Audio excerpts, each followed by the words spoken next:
Welcome to Shriji food. આજે આપણે બનાવીશું શીતળા સાતમ માટે બીજું એક શાક, કંકોડાનું શાક।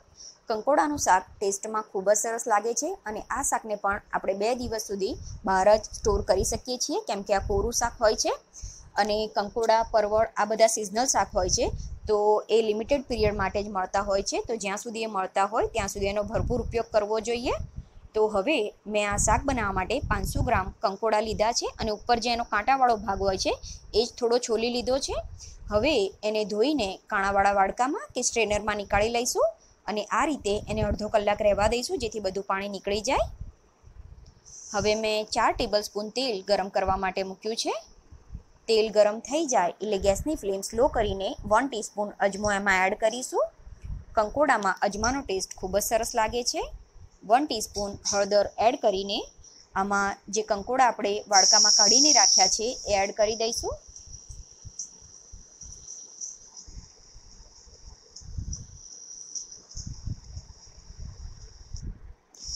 હવે આમાં સ્વાદ પ્રમાણે મીઠું એડ કરીશું। એને મિક્સ કરી લઈએ।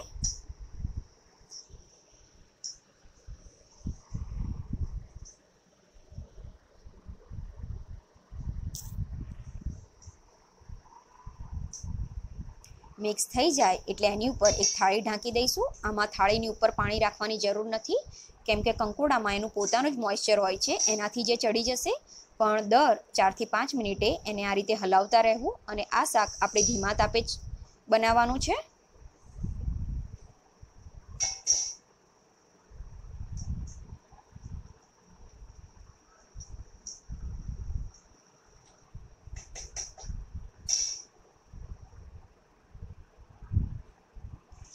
દસ થી 12 મિનિટમાં આ કંકોડા ચડી જશે।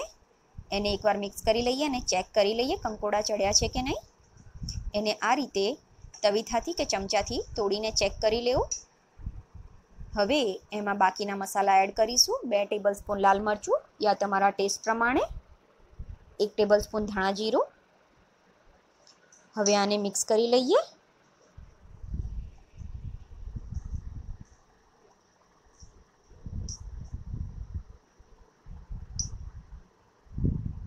મરચું એડ કર્યા પછી આને ઢાંકવાની જરૂર નથી, આપણે આને ખુલ્લું જ 3 થી 4 મિનિટ ચડવા દઈશું।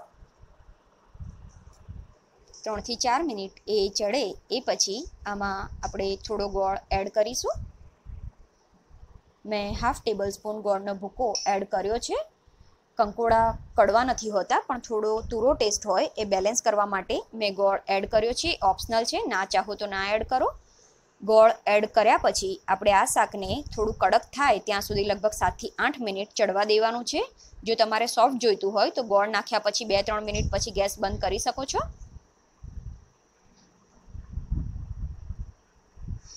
હવે ગેસ બંધ કરીને શાકને આપણે ગેસ ઉપર જ અડધો કલાક રહેવા દઈશું, પછી સર્વ કરીશું। પણ થાળી ઢાંકવાની નથી। જો તમે થાળી ઢાંકશો તો થાળીનું પાણી શાકમાં પડશે અને બીજા દિવસ સુધી સારું નહીં રહે। અડધો કલાક સ્ટેન્ડિંગ ટાઈમ આપ્યા પછી આ શાક રેડી છે। હવે એને એક બાઉલમાં નીકાળી લઈએ। હવે આપણું કંકોડાનું શાક સર્વિંગ માટે રેડી છે। આ શાક ટેસ્ટમાં ખૂબ જ સરસ લાગે છે। આપણે આ શાકને રોટલી, પૂરી, પરોઠા, મરચાં મીઠાવાળા સાદા ઢેબરા, ઇવન રોટલા સાથે પણ સર્વ કરી શકીએ છીએ। આઈ હોપ તમને મારો આજનો વિડીયો પસંદ આવ્યો હશે।